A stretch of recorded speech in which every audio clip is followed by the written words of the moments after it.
palabra del Señor en el Salmo 119, versículo 9. ¿Cómo puede el joven mantener limpio su camino? Pregúntate tú, ¿cómo puedo mantener? Porque todos somos jóvenes acá, ¿verdad? En el alma ahí. ¿Cómo puedo mantener limpio mi camino? Y responde ahí la palabra: viviendo conforme a la palabra de Dios. Tome asiento y disponga su corazón para escuchar la palabra del Señor y sea usted prosperado y prosperada por medio de ella.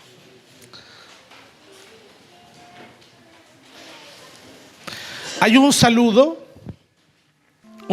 que es muy común en el ambiente reformado y que está fundada en la palabra del Señor. ¿Ha escuchado usted cuando entre nosotros nos saludamos y nos decimos gracia y paz? Gracia y paz. Muchas veces nos decimos entre nosotros. Bueno, tiene que ver con algo muy importante. Hoy damos inicio a la serie de sermones basado en la epístola a los Colosenses de manera más formal, porque la semana pasada hicimos una introducción en el contexto histórico de este libro, y hoy día vamos a ir versículo a versículo desmenuzando lo que el Señor quiere hablarnos por medio de su palabra. Por lo tanto, el sermón de esta mañana tiene por título Gracia y paz solo en Cristo. Abra su Biblia, por favor, en la epístola de los Colosenses, capítulo 1, versículos de 1 y 2. Colosenses 1, 1 y 2. ¿Lo tenemos? Colosenses 1, 1 y 2. Dice así las Sagradas Escrituras: Pablo, apóstol de Jesucristo, por la voluntad de Dios, y el hermano Timoteo, a los santos y fieles hermanos en Cristo que están en Colosas, gracia y paz sean a vosotros, de Dios nuestro Padre y del Señor Jesucristo. Amén. En nuestra serie llamada La supremacía de Cristo en la iglesia, así se va a llamar toda la serie que vamos a hablar acerca de Colosenses, vamos a comenzar a recorrer las páginas de las Escrituras para ver cómo la gloria y la supremacía de Cristo moldean cada aspecto de nuestra vida como creyentes y como iglesia. Cristo es superior a todos. Cristo es suficiente. Cristo es supremo y es preeminente. El lugar que ocupe Cristo en nuestras vidas y en nuestra iglesia va a determinar si somos o no una iglesia verdadera o falsa. El lugar que ocupe Cristo, si somos creyentes o falsos creyentes, ¿verdad? O falsos cristianos. Por lo tanto, la idea del apóstol Pablo en esta carta es volcar el corazón de los hermanos de Colosas hacia Cristo, para que Cristo sea lo superior, supremo y suficiente en sus vidas. Fíjese algo, hoy vamos a profundizar en el inicio y el saludo apostólico que hace el apóstol Pablo.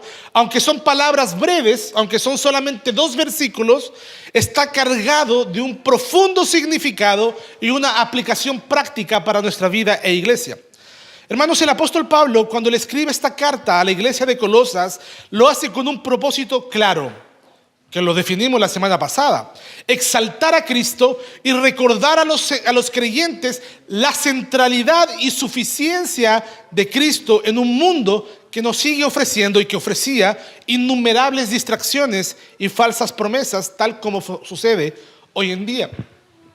Hermanos, en un mundo consumista, capitalista, ¿verdad?, arribista, se nos ofrece la tentación de querer buscar riquezas, de que ahí está nuestra satisfacción. También se nos ofrece en las filosofías orientales que podemos encontrar satisfacción vibrando muy alto. ¿Has escuchado ese término? Vibra muy alto, tienes que tener una buena vibra, ¿verdad?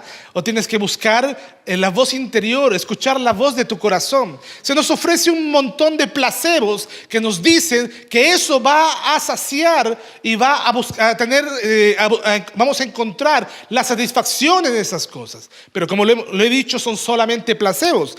Efectivamente, el apóstol Pablo tiene esa misma intención de decirle: Colosenses, ¿a dónde están poniendo su satisfacción? ¿A dónde estás buscando tu satisfacción? Yo te vengo a decir que si no es en Cristo, que si Cristo no es el centro y no es suficiente para ti, vas a fracasar. Hermanos, la introducción misma de su carta nos revela no solamente que Pablo tiene autoridad como apóstol enviado por Cristo, sino también la identidad y el llamado que como creyentes tenemos como santos y fieles, ¿verdad? De modo que nuestro propósito y misión están arraigados en la gracia y paz que vienen de Dios, que es nuestro Padre celestial.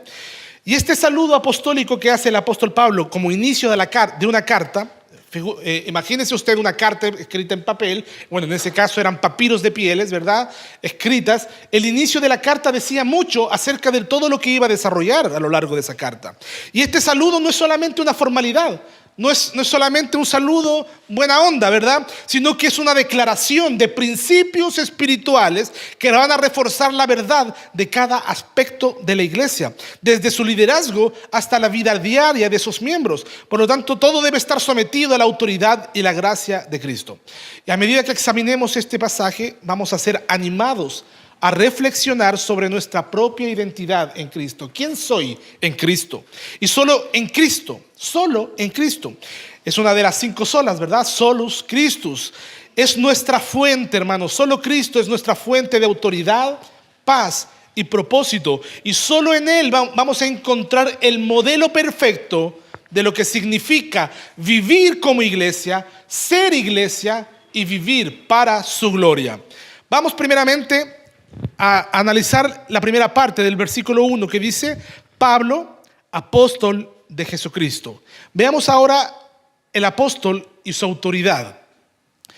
Dice Pablo, y se presenta Pablo, ¿verdad?, presentándose como apóstol de Cristo Jesús. Y esta introducción no es simplemente un lanzamiento de currículum encima de los demás, ¿verdad? Él no lo está diciendo, él lo está diciendo: un momentito, aquí yo soy el apóstol y me tienen que escuchar. Lo que está haciendo el apóstol Pablo tampoco es una mera formalidad, sino que aquí él está declarando una autoridad que él tiene y un propósito que él tiene. Y al presentarse de esa manera, el apóstol Pablo se identifica como un representante oficial de Cristo, un portavoz autorizado de Cristo, una autoridad que él ostenta, pero que él no la ostenta en sí mismo, sino que viene de Cristo. Por lo tanto, esta afirmación, hermanos, implica que lo que sigue en la carta no son solamente opiniones personales. Momentito, lo que está escrito aquí no son opiniones personales, ¿verdad? No es simplemente un libro de recetas de cocina. No es un libro de recetas psicológicas, sociológicas, ¿verdad? No es un comentario de historia, no es un comentario ni siquiera exegético, como tenemos grandes maestros que nos pueden nutrir de teología, ¿verdad?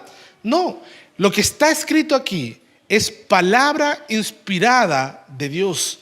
Lo que esta afirmación implica que esta carta no son opiniones personales, sino son las palabras de Cristo mismo dirigidas a su iglesia a través de su apóstol, a través de su enviado. Hermanos amados, el día de ayer, lamentablemente, una gran cantidad de personas se reunió en un estadio de aquí de Santiago para celebrar a un falso apóstol, ¿ya? Lo digo con nombre y apellido, apóstol Maldonado, que vino a juntar gente a este lugar para decir que él ahora iba a poner cobertura y declarar bendiciones sobre sus seguidores.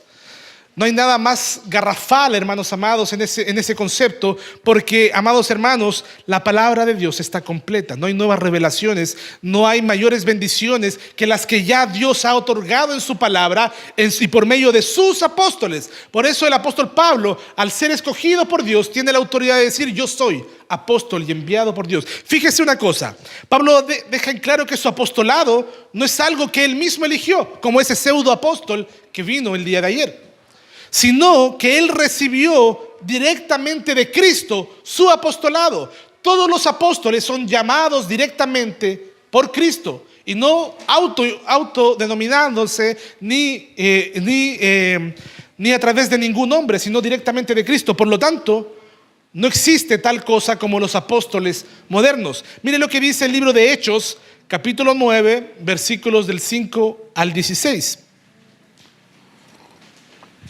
Dice, hablando del apóstol Pablo, y él dijo: ¿quién eres, Señor? El apóstol Pablo le pregunta, ¿quién eres, Señor? Y le dijo, yo soy Jesús. O sea, el apóstol Pablo se encuentra con Jesús, a quien tú persigues. Dura cosa es dar coces contra el aguijón. Y él, temblando y temeroso, dijo, Señor, ¿qué quieres que yo haga? Y él dijo, el Señor le dijo, levántate y entra a la ciudad y se te dirá lo que debes hacer. Y los hombres que iban con Saulo se detuvieron atónitos, oyendo la voz, pero no viendo a nadie. Entonces Saulo se levantó de tierra y abriendo los ojos no veía a nadie. Así que llevándole de la mano le metieron en Damasco y estuvo 3 días sin ver y no comió ni bebió. Había entonces en Damasco un discípulo llamado Ananías. A este el Señor le dijo en visión, Ananías. Y él dijo, heme aquí, Señor. Y el Señor le dijo, levántate y ve a la calle que se llama Derecha y busca en casa de Judas a uno llamado Saulo de Tarso, porque he aquí él ora y ha visto en visión a un varón llamado Ananías que entra y le pone las manos encima para que recobre la vista. Entonces Ananías respondió, Señor, he oído de muchos acerca de este hombre, cuántos males ha hecho a los santos de Jerusalén, y aún aquí tiene autoridad de los principales sacerdotes para prender a todos los que invocan tu nombre. Pero el Señor le dijo, ve, porque él es instrumento escogido para mí, para llevar mi nombre en presencia de los gentiles y de reyes y de los hijos de Israel, porque yo le mostraré cuánto le es necesario padecer por mi nombre. Hermanos amados, el apóstol Pablo fue escogido, al igual que los otros apóstoles, directamente por Cristo para llevar esta labor. En Romanos capítulo 1, versículo 1, también se nos dice que Pablo es siervo de Jesucristo, llamado a ser apóstol. Y el versículo 5 prosigue y dice, por medio de quien recibimos la gracia y el apostolado para la obediencia a la fe en todos los gentiles. Por lo tanto, aquí se relata cómo el apóstol Pablo fue llamado directamente por Cristo en camino a Damasco y recibió la tarea de ser un apóstol a los gentiles, aunque no fue exclusivo para ellos. Este llamado fue especialmente dirigido a los gentiles. Gálatas capítulo 1, versículo 1 dice, Pablo, apóstol, no de hombres ni por hombre, sino por Jesucristo y Dios el Padre que le levantó de los muertos. Entonces el apóstol Pablo subraya que su nombramiento fue por la voluntad soberana de Dios, no por ambición personal, ni por usurpación, ¿verdad? Sino por un llamado divino y una preparación divina. El Señor lo llamó para ser apóstol. Gálatas capítulo 1, versículos 15 y 16 se nos dice lo siguiente. Pero cuando agradó Dios, dice el apóstol Pablo, que me apartó desde el vientre de mi madre y me llamó por su gracia, revelar a su Hijo en mí, para que yo le predicase entre los gentiles, no consulté enseguida con carne y sangre. Entonces, aunque el apóstol Pablo está en el mundo y hace uso del mundo, con todo, él no pertenece al mundo. Como cualquier escritor de cartas, él hace del modelo literario común de la época, que empezaba con el nombre del remitente, Pablo, el destinatario y palabras de saludo. Sin embargo, Pablo no escribe una simple carta. Él eleva y santifica esta estructura al relacionar indirectamente tanto al remitente como los destinatarios con Cristo.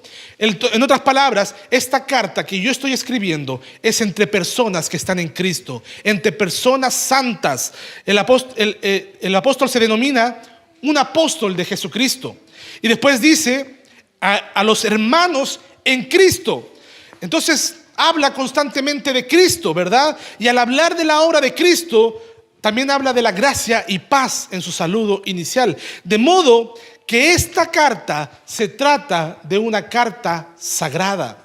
Yo le puedo enviar a usted, hermanos amados, una carta con muy buena intención, pero estamos hablando de sagradas escrituras, de una carta sagrada enviada por un apóstol de Jesucristo a hermanos de Jesucristo. Por lo tanto, está inspirada por Jesucristo. Esta presentación nos habla acerca de que la autoridad de la iglesia debe proceder de un llamado divino. El llamado, hermanos amados, y aquí pongo un poco de énfasis, aquellos que anhelan algún llamado dentro de la iglesia, sea en el diaconado, en el presbiterio o en el ministerio de la palabra, el llamado siempre debe proceder de un llamado divino y no de una autoelección o designación humana. Los líderes debemos actuar con la conciencia de que representamos a Cristo y no a nosotros mismos. Y al mismo tiempo, hermanos, la iglesia, los miembros de la iglesia deben discernir y reconocer esa autoridad. ¿Basada en qué? Basada en la palabra de Dios. Por lo tanto, hermanos, esos autodenominados apóstoles, debemos tener cuidado con esos falsos profetas. Dice también el versículo, Pablo, apóstol de Jesucristo, y prosigue, dice, por la voluntad de Dios. El apóstol Pablo añade este enunciado, por la voluntad de Dios, evidenciando que Dios en su soberanía fue el que lo llamó. Hermanos amados, todo llamado que Dios hace, lo hace conforme a su soberanía. ¿Sabes por qué eres cristiano? Porque Dios quiso que fueses cristiano. ¿Sabes por qué sigues a Cristo? Porque Dios quiso que siguieras a Cristo. ¿Sabes por qué yo soy pastor? Porque Dios quiso que yo fuese ministro del Evangelio. Porque Dios en su soberanía, por su voluntad, llama a los escogidos. Esta frase es vital, hermanos, ya que indica que su oficio, el oficio de apóstol del apóstol Pablo, no fue resultado de ninguna aspiración personal, no fue ni de nominaciones humanas, como lo hemos visto en los pasajes de Hechos, Gálatas y Efesios que hemos leído. De modo, amados hermanos, que la autoridad del apóstol Pablo proviene de una preparación soberana divina, en la que Dios en su soberana voluntad lo escogió, lo capacitó para llevar el mensaje del evangelio a los gentiles. Gracias a esta elección soberana del apóstol Pablo, hoy día tenemos gran parte del Nuevo Testamento, del cual nos nutrimos para edificar nuestra fe. Y así como el apóstol Pablo vivió con la certeza de que su vida estaba guiada por la voluntad de Dios, yo te pregunto a ti, tú como creyente, ¿vives con esa misma convicción de que el Señor Jesús soberanamente te ha llamado? Hermanos, nosotros los creyentes debemos vivir con esa misma convicción. La soberanía de Dios debe ser el fundamento en nuestras decisiones. Todo lo que hemos obtenido, todo lo que somos en Cristo, lo somos única y exclusivamente porque Dios en su soberanía así lo quiso. Así lo quiso. Dios así lo quiso. ¿No es acaso ese un motivo para que nosotros descansemos? ¿Para que dejemos de luchar en nuestras fuerzas? ¿Para que nosotros dejemos de tener aspiraciones humanas y nos centremos en qué es lo que Dios quiere para mí? Amado hermano,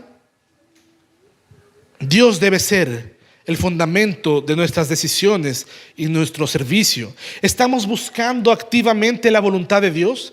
¿Y estamos reconociendo que todo lo que somos y hacemos se alinea a su propósito? Veamos algo más. El apóstol Pablo dice, Pablo, apóstol de Jesucristo, por la voluntad de Dios, a los santos y fieles. Estoy en Colosenses. Estoy en Efesios, estoy buscando Colosenses. Ahí está. Pablo, apóstol de Jesucristo, por la voluntad de Dios, y dice, y el hermano Timoteo. Nombra a alguien más aquí. Finalmente, hermanos, el apóstol Pablo menciona a Timoteo como ¿quién? Como el hermano. Aunque Timoteo no era apóstol, y Timoteo tampoco fue quien escribió esta carta, aunque algunos dicen que puede haber sido el escriba que Pablo le dictó, ¿verdad? Y Timoteo escribió. Aunque Timoteo no era apóstol, él era un colaborador leal y cercano de Pablo. Y por lo tanto esta mención tiene importancia para nosotros. ¿Por qué? Porque nos habla del compañerismo, de la importancia del compañerismo en la obra del ministerio. Hermanos, usted no sabe cuánta necesidad hay de que usted se ponga al lado de su pastor, del diácono, del hermano, hacerle compañía en la labor ministerial. Usted es tan importante en la obra del ministerio, hermanos amados, porque también el apóstol Pablo dice en 1 Corintios que todos somos miembros de un solo cuerpo. Todos nos necesitamos los unos a los otros. Y Pablo, sin duda, necesitaba de este Timoteo. Timoteo representa a todos aquellos que, aunque no tienen una posición de liderazgo, ni buscan reconocimiento humano, ¿verdad? Ni ser el principal, juegan un papel crucial en la expansión del evangelio. Tú, hermano amado, tú, hermana amada, puedes ser crucial y determinante en el crecimiento de la obra del Evangelio. Amados hermanos, la iglesia es un cuerpo donde todos los miembros contribuyen al propósito común de glorificar a Dios y edificar a los santos. Entonces, el hecho de que el apóstol Pablo mencione a Timoteo deja en claro que el ministerio no es unipersonal, sino que es un esfuerzo colectivo, es un esfuerzo comunitario. Esta no es la iglesia de David Carrasco, esta no es la iglesia del apóstol tanto, porque fíjese que hay muchas iglesias donde son conocidas más por el pastor o apóstol que la dirige que por el nombre de la comunidad. La iglesia del pastor tanto, la iglesia del apóstol tanto, unipersonalizando el ministerio. Hermano amado, la iglesia, el avance, el ministerio es una vocación comunitaria, es una vocación colectiva. La obra de Dios se extiende a través del trabajo conjunto de aquellos llamados a diferentes roles. Pregunta: ¿estoy poniendo mis dones y mis roles a disposición del ministerio colectivo? ¿Me estoy haciendo responsable de mi iglesia? ¿Cómo estamos fomentando, hermanos, la colaboración y el compañerismo en nuestra iglesia y ministerio? A mí me encanta, hermanos amados, cuando me avisan y me dicen: pastor, me junté con tal hermano, fuimos a visitar y estuve almorzando en tal casa. Gloria a Dios. De esa manera se construye compañerismo. De esa manera conversamos las cosas que edifican, por cierto, porque si nos contamos al pelambre, como se dice en buen chileno, a criticar, estamos cerrando en el blanco. Pero si estamos haciendo compañerismo con el fin de buscar el crecimiento espiritual, personal y de la iglesia, gloria a Dios, ese es el camino. Ese es el camino. Ahora veamos, ya habiendo definido quién es el remitente o el autor de esta carta, veamos ahora y hablemos acerca del destinatario. ¿Quiénes son? ¿Cuál es su identidad? El apóstol Pablo dice en el versículo 2 primeramente: a los santos y fieles hermanos en Cristo. Esta introducción, hermanos, en esta introducción el apóstol Pablo es dirigida a los creyentes en Colosas y se dirige a ellos como santos y fieles. Una expresión que está cargadísima, no solamente cargado, ¿verdad? Cargadísima de significado y que define la identidad de los destinatarios de manera profunda y rica. Primeramente los llama los santos. Los santos. Hermanos, este pasaje, entre otras cosas, nos deja en claro que los santos no son aquellos títulos que la Iglesia Católica de Roma emite beatificando a los muertos, sino que los santos son aquellos, ¿verdad?, que han sido apartados para un propósito especial en este mundo. Es decir, ¿para qué? Para glorificar y proclamar las virtudes del Señor. Eso es lo que dice Primera de Pedro, capítulo 2, versículo 9, que está en pantalla. Dice: mas vosotros sois linaje escogido, real sacerdocio, nación santa, pueblo adquirido por Dios. Pueblo adquirido, separado. ¿Para qué? Para que anunciéis las virtudes de aquel que os llamó de las tinieblas a su luz admirable. Entonces, cuando el apóstol habla y dice a los santos de Santiago, a los santos de Quillota, a los santos de Antofagasta, ¿verdad?, se refiere a los que son consagrados. Y estos consagrados son el Israel espiritual de Dios, son el verdadero pueblo de Dios del nuevo pacto, sobre quienes el Señor ha derramado su gracia. Amado hermano, ser santo significa o implica tener una posición privilegiada delante de Dios. ¿Te sientes de esa manera? ¿Te sientes privilegiado o privilegiada por haber sido escogido, separado por Dios? ¿Te sientes de aquella manera? Porque han sido apartados por Dios para Él. Somos santos. ¿Sabes qué es? Esta palabra implica separar lo vano, lo banal, lo mundano, lo pagano de lo que es sagrado. Y bueno, Dios a ti y a mí nos ha hecho sagrados. Hermanos amados, ser santo también implica tener una gran responsabilidad. Como hablábamos acerca del pacto de gracia, tener una gran responsabilidad. ¿Por qué? Porque ese privilegio de ser escogido por Dios también implica vivir de acuerdo con ese llamamiento divino. Como tales, los santos somos llamados a reflejar la luz de Cristo en nuestras vidas y llevar una existencia marcada por la obediencia y la consagración a Dios. Tú y yo no nos pertenecemos, somos de Cristo, somos separados para Cristo. Siempre me gusta repetir la primera pregunta y respuesta del catecismo catecismo de Heidelberg, donde pregunta: ¿cuál es tu único consuelo tanto en la vida como en la muerte? Y el catecismo responde: mi único consuelo tanto en la vida como en la muerte es que no me pertenezco, que en todo le pertenezco a Cristo, que en todo le pertenezco a Dios, que he sido llamado de las tinieblas a ser parte de un pueblo privilegiado y por lo tanto ahora debo vivir conforme a ese privilegio. En la teología reformada, hermanos, la santidad, permítame un poquito. La santidad que se menciona aquí no es algo reservado para una élite espiritual, para los ungiditos, para los super espirituales, sino que todos los miembros de la iglesia visible son considerados santos, inclusive nuestros hijos. Primera Corintios lo dice, ¿verdad? Que inclusive que aquella mujer que está casada con un incrédulo, por causa de la fe de esa mujer, sus hijos son santos. Porque aquellos que son parte de la iglesia visible son santos, ya que han sido apartados por Dios para Él, en Cristo. No solamente el pastor, no solamente los presbíteros, no solamente existe una casta espiritual que son santos, no. Todos los creyentes que tienen al Espíritu Santo son denominados santos. La santidad en este contexto no tiene nada que ver con la perfección moral. No estamos hablando de perfección moral, sino de una posición legal en Cristo. Todos aquellos que profesan a Cristo y están unidos a la iglesia visible reciben el título de santos. Elías es santo, Katy es santa, Alex es santo, ¿verdad? Todos nosotros, los que estamos en Cristo y en la iglesia visible, somos un pueblo santo, nación santa, pueblo adquirido. Entonces, hermanos, esto es un regalo del Señor, es un don de Dios en virtud de nuestra unión con Cristo, como nos recuerda 1 Corintios 1:2, donde el apóstol Pablo dice que somos santificados en Cristo y llamados a ser santos. Sin embargo, hermanos, para hacer un pequeño alcance, dentro de la iglesia visible, no todos los santos visibles, no todos los que se consideran santos, necesariamente son verdaderos creyentes. En Colosenses, por ejemplo, en la iglesia de Colosas, habían personas que, aunque formaban parte de la comunidad visible, no estaban verdaderamente regeneradas.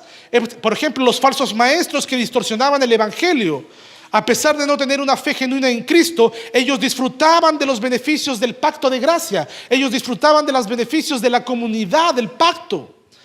Por eso, hermanos, la iglesia visible es en cierto sentido un lugar mixto donde viven o donde conviven tanto los verdaderos creyentes como aquellos que profesan la fe sin haber sido transformados internamente por el Espíritu Santo. ¿O se acuerda de la parábola del trigo y la cizaña? El trigo debe convivir con la cizaña, ¿verdad? Dios nos permita en su voluntad que todos los que estemos aquí, ancianos, jóvenes y niños, seamos todos verdaderos regenerados, verdaderos escogidos del Señor, verdaderos trigos.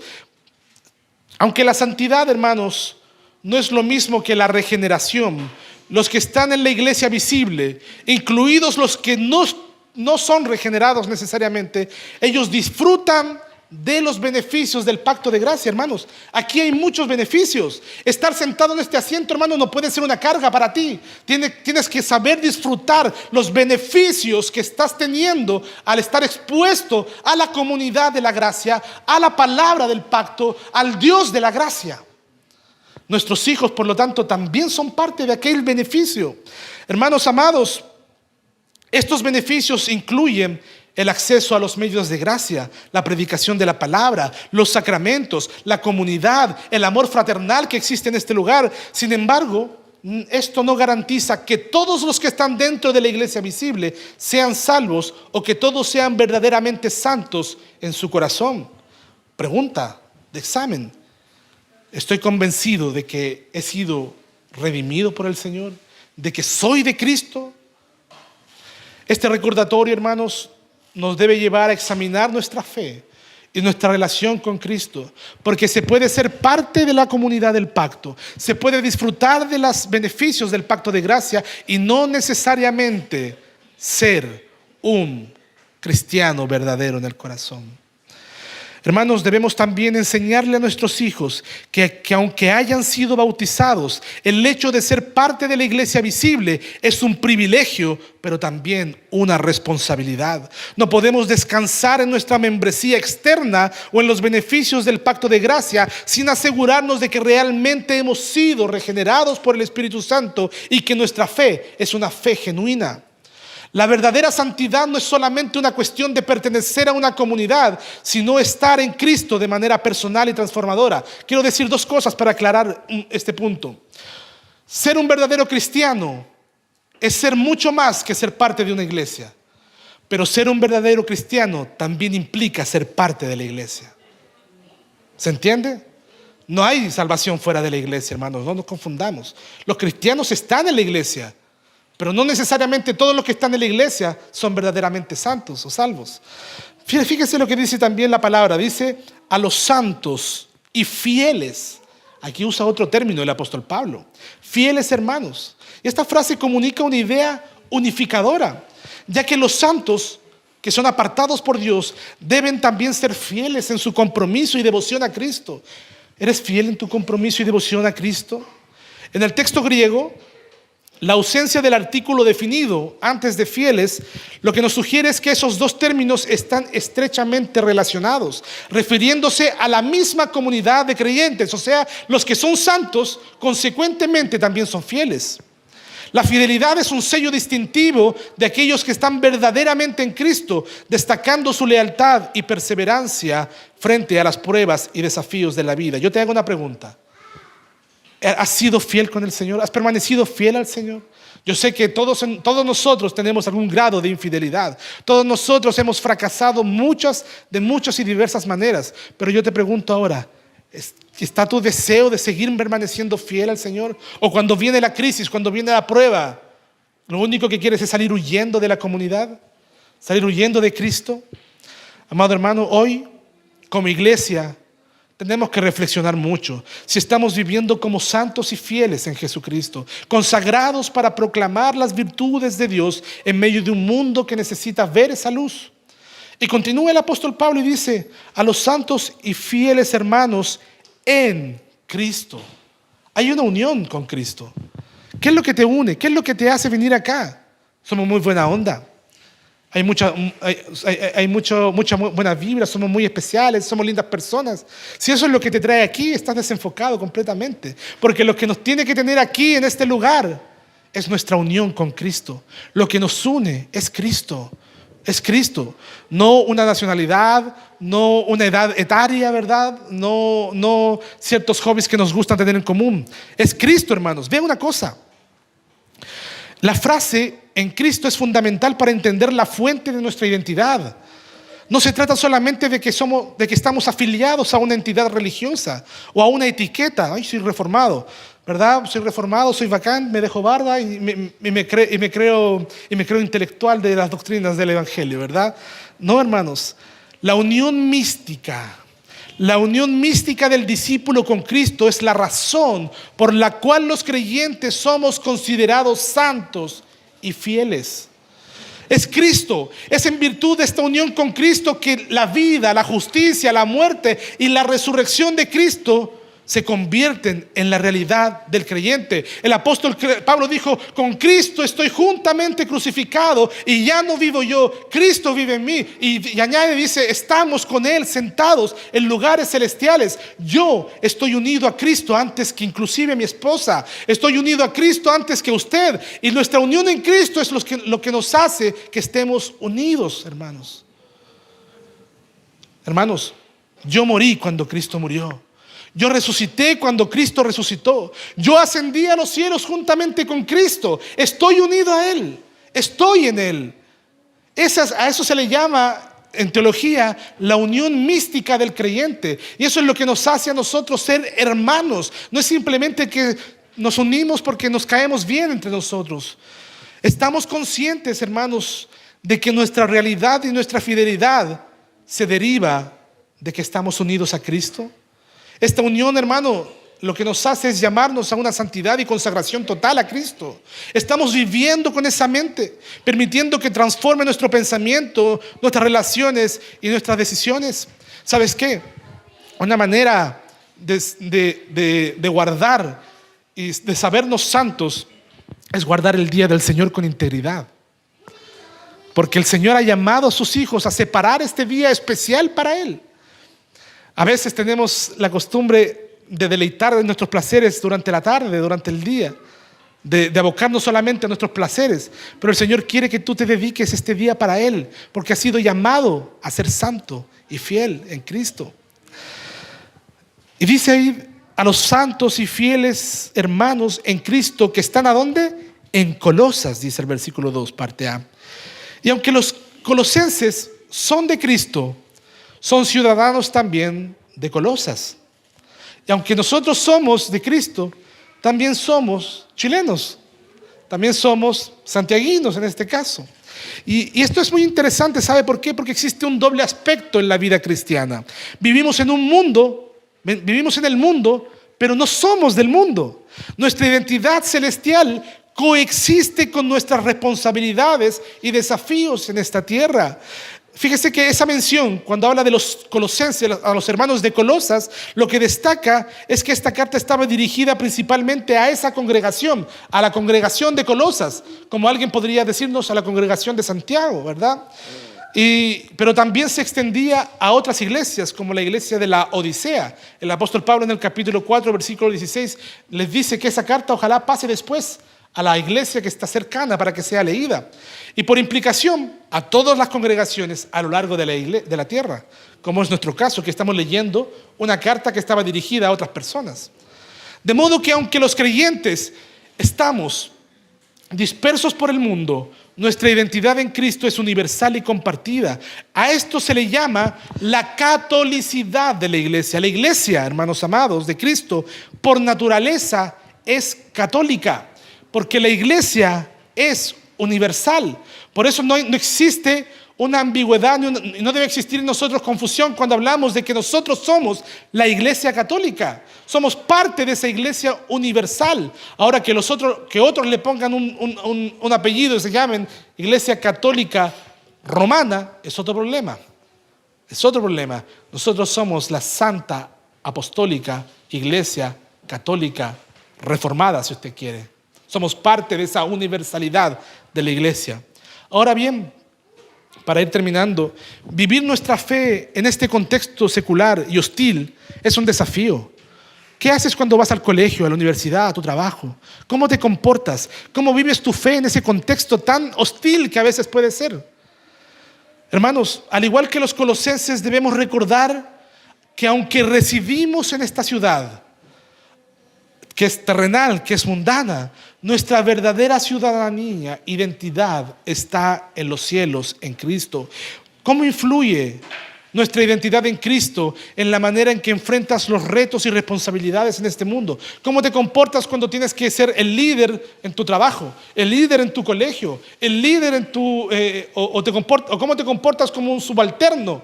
Porque de repente pensamos que ser líder es lo único. La única forma de hacer las cosas, ¿no? ¿Cómo te comportas cuando estás en posición de subalterno?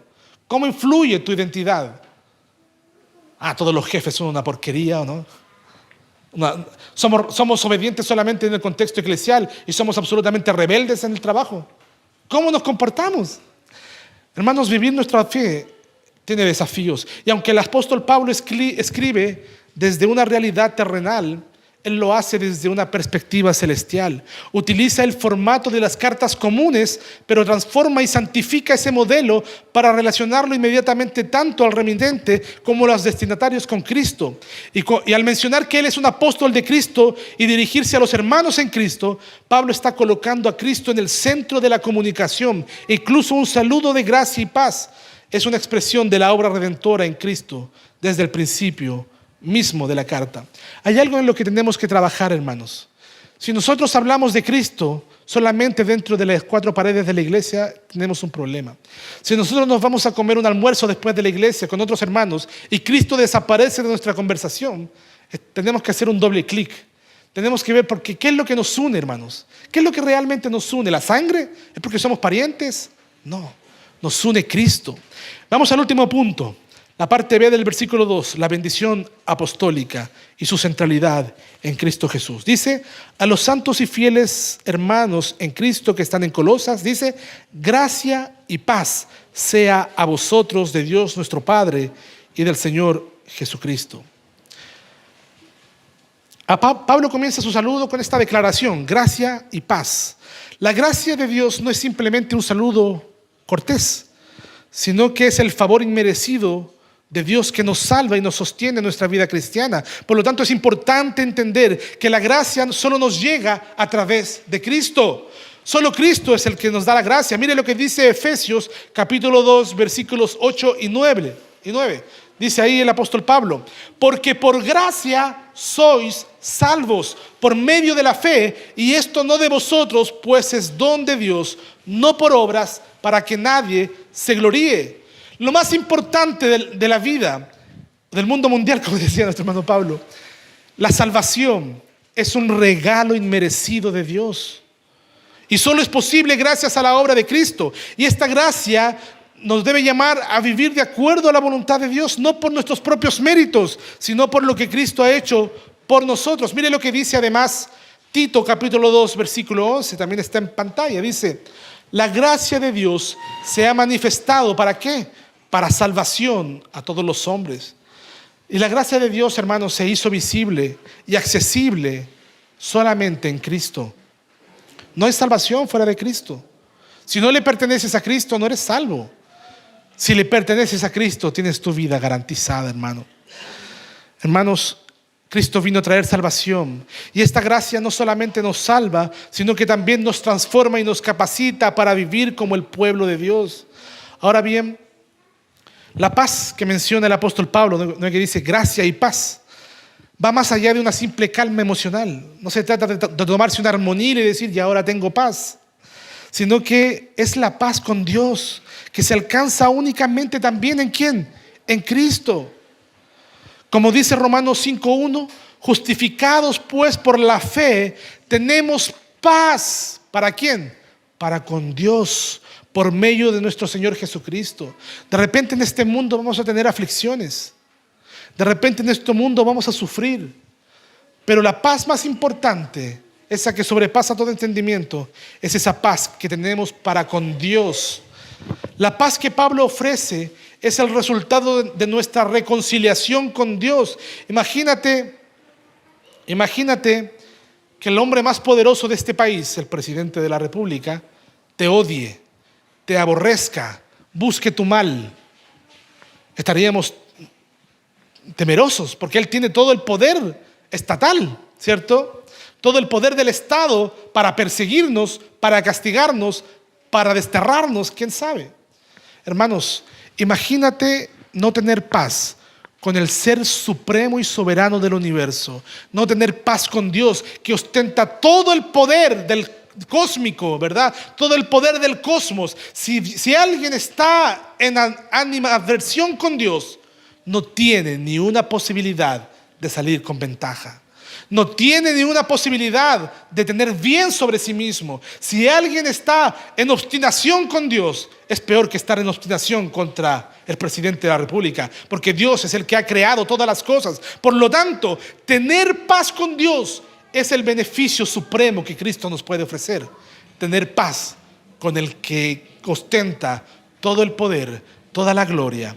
Hermanos, es debido a cuando Cristo, antes de que viniera Cristo, estábamos en guerra con Dios debido a nuestro pecado, pero a través de la obra de Jesús en la cruz, ahora tenemos acceso a la paz con Dios. Antes éramos hijos de desobediencia, hijos de ira por naturaleza, dice Efesios, pero ahora en Cristo tenemos paz.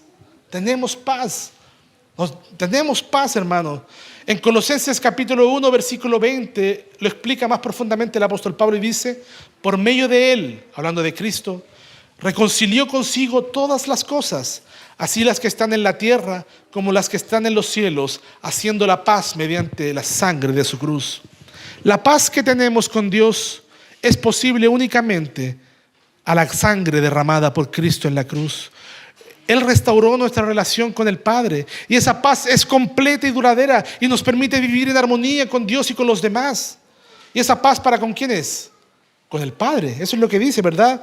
Gracia y paz sean a vosotros. ¿De quién? De Dios nuestro Padre.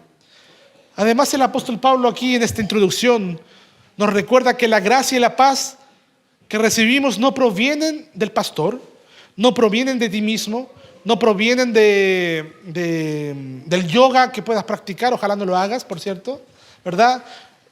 No proviene de ninguna fuente humana. La paz viene directamente de Dios el Padre. La obra redentora de Cristo no solamente trae paz para con Dios, sino que también nos coloca en una relación con el Padre. ¿Cuál es esa relación? Es nuestro Padre. Es nuestro Padre. ¿Es Dios tu Padre? ¿Hablas con Él te relacionas con Él como tu Padre?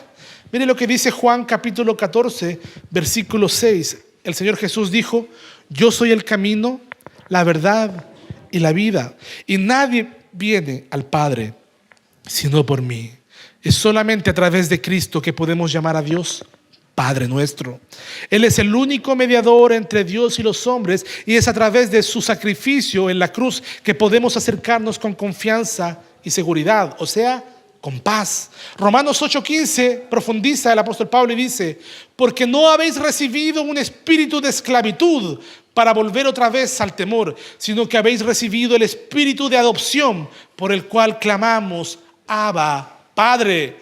Porque a través de Cristo no solo somos perdonados, sino que hemos sido adoptados como hijos de Dios. Y ese es un privilegio único que recibimos gracias a la obra mediadora de Cristo. El Espíritu Santo nos ha sido dado a los creyentes y nos capacita para clamar a Dios como nuestro Padre. También Romanos 8 dice que el Espíritu Santo da testimonio en nuestro corazón de que somos hijos de Dios. ¿Eres hijo de Dios? Amén. Por lo tanto, para terminar este saludo, al igual que toda la carta, lo que nos resalta es que Cristo es el centro de todo. La gracia y la paz que experimentamos como creyentes no son conceptos abstractos, sino que son realidades que se nos dan por medio de Cristo y solo por Cristo. Todo lo que tenemos, todo lo que somos como cristianos se debe a lo que Cristo hizo en la cruz y a su resurrección. Es a través de Él que podemos experimentar esa reconciliación, esa paz con Dios. Y por medio de Él recibimos regalos hermosos. ¿Sabe qué regalos ha tenido usted? Usted tiene el regalo de la salvación, el regalo de la paz, el regalo de la adopción, el regalo de la comunión, ¿verdad? El regalo, si estás casado o casada, el regalo del pacto matrimonial, el regalo de la familia pactual, el regalo de la comunidad del pacto. ¿Cuántos regalos innumerables, verdad? Tenemos que Dios nos ha dado. Por eso por eso el salmista decía: bendice alma mía Jehová y no olvides ninguno de los beneficios. Son demasiados los beneficios que tenemos en Cristo. ¿Por qué los olvidas? ¿Por qué tu corazón se torna ingrato? Hermanos, la gracia de Dios no es solamente un evento pasado en nuestra salvación, sino es una realidad que nos sostiene día a día. Por la gracia de Dios estás aquí. Por la gracia de Dios tienes lo que tienes. El apóstol Pablo, el Señor Jesús le dijo al apóstol Pablo en 2 Corintios 12:9: bástate de mi gracia, porque mi poder se perfecciona en la debilidad. Deja de perseguir los regalos de Dios en tus propias fuerzas, dice el Señor. Bástate en mi gracia. Lo único que necesitas es mi regalo, es mi perdón. Lo único que necesitas es el consuelo que yo te puedo dar. Bástate en mi gracia. La gracia de Cristo es suficiente en todas tus circunstancias. ¿Estás bien? Es por la gracia de Dios. ¿Has pecado? Necesitas la gracia de Dios. ¿Has conquistado algo en este mundo? Ha sido por la gracia de Dios. ¿Has perdido algo? ¿Tienes un dolor profundo en tu corazón? Necesitas urgentemente la gracia de Dios. La gracia de Dios, hermanos, es todo lo que necesitas. Al depender de su gracia cada día, vas a vivir con la confianza de que Él te capacita para enfrentar los desafíos que vienen por delante. La paz con Dios alcanzada solo a través de Cristo, también debe ser una realidad de nuestras vidas. El Señor promete en Filipenses 4:7 que esa paz de Dios, que sobrepasa todo entendimiento, es la que guardará nuestros corazones y vuestros pensamientos en Cristo Jesús. ¿Cómo se puede tener paz, como dice esa canción antigua, en medio de la tormenta? ¿Cómo se puede? Solamente en Cristo. Y esa paz en medio de la aflicción es la que nos guardará en medio de la dificultad.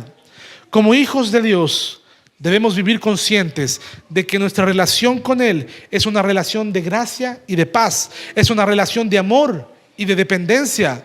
Por cuanto sois hijos, dice Gálatas 4:6, Dios envió a nuestros corazones el Espíritu de su Hijo, el cual clama, Abba Padre. En Cristo tenemos acceso a Dios como nuestro Padre. La bendición, hermanos, que contiene este saludo, qué increíble, ¿eh? Que de dos versículos se pueda decir tanto. Toda esta declaración es una declaración profunda que nos habla acerca de la supremacía de Cristo. Todo lo que somos, todo lo que tenemos, desde la salvación hasta nuestra relación con Dios como Padre, se debe únicamente a lo que Cristo ha hecho por nosotros. La gracia y la paz que recibimos de Dios son una realidad únicamente en Cristo y a través de Cristo. Para terminar este saludo de estos dos primeros versículos, no es solamente un pasaje introductorio, sino que es una declaración teológica profunda que encapsula el corazón del Evangelio, porque a través de estas palabras somos recordados de que nuestra identidad es Cristo, de que su gracia inmerecida es la que recibimos y de su paz que solamente puede proveer por lo que Él ha hecho por nosotros. Todo lo que somos, todo lo que tenemos está fundado en Cristo. Permítame llenarle de preguntas. Son muchas preguntas retóricas. ¿Qué significa para ti que nuestra identidad no provenga de lo que hacemos, sino de lo que Cristo ya hizo por nosotros? Si realmente somos santos y fieles en Cristo, ¿cómo cambia esto tu perspectiva para enfrentar los éxitos, los fracasos, tus luchas diarias? ¿Te has dado cuenta de que tu valor no depende de lo que el mundo dice de ti? De si eres una gran líder, un excelente estudiante, un excelente trabajador. ¿Te has dado cuenta que tu valor no depende de eso, sino de lo que Dios ha proclamado sobre ti en Cristo? ¿Cómo podemos vivir con una paz que trasciende las circunstancias si no entendemos que esta paz solo proviene por medio de Cristo y no de lo que tú haces o dejas de hacer? ¿Quién te ha mentido diciéndote que tu valor está en cuánto dinero tienes, en cuántos logros han conquistado, en qué tan buen estudiante o trabajador eres? ¿Quién te ha mentido de esa manera? ¿Cómo puedes vivir una paz sin Cristo? Si la paz que tenemos con Dios es fruto de lo que Cristo hizo en la cruz, ¿cómo puedes seguir buscando soluciones a tus ansiedades fuera de su presencia, fuera de su poder? ¿Es Cristo verdaderamente el mediador de tu relación con el Padre en tu vida diaria? ¿Estás viviendo con la conciencia de que es solamente por medio de Él que puedes clamar, Abba Padre, Padre mío? Hermano, ¿por qué sigues buscando respuestas fuera de Él? Si fue Cristo quien dijo, yo soy el camino, la verdad y la vida. El Evangelio es claro y contundente. En Cristo somos reconciliados, somos perdonados. ¿Hay alguna relación que se ha quebrado en tu vida? Solamente en Cristo puede ser restaurada. Su gracia, recibimos su gracia y experimentamos su paz. Pero si hemos recibido todo esto, ¿por qué seguir viviendo como si todo dependiera de nosotros mismos? ¿Por qué seguir buscando en nuestras propias fuerzas cuando tenemos un Padre que nos ha adoptado y que se compromete a proveer todo lo que necesitamos? Lo único que tienes que hacer es ir al Padre y decirle, Padre, he pecado contra el cielo y contra ti, no merezco ser llamado tu hijo. Y el Padre te abrazará y te dirá, entrad, bendito. Cambiará tus vestiduras, te dará un anillo nuevo, te limpiará y te consolará y te dirá, eres hijo mío. Gloria a Dios. Hermanos, al igual que el apóstol Pablo, que fue llamado por la voluntad de Dios a ser apóstol, nosotros estamos llamados a vivir bajo la autoridad de Cristo, a ser portadores de ese evangelio de gracia, de paz, a ser testigos de la obra de Cristo. Estamos realmente viviendo como santos y fieles que hemos sido llamados a ser. Nuestra vida refleja a Cristo, el único fundamento de nuestra esperanza y nuestra paz. El desafío te lo dejo y es claro: vivir día a día con la gracia y la paz que proviene solo de Dios, y hacerlo no solo como una bendición para nosotros, sino como un testimonio para un mundo que desesperadamente necesita conocer la esperanza que solo se encuentra en Cristo. Amén. Soli Deo Gloria. Pongámonos de pie, oremos al Señor.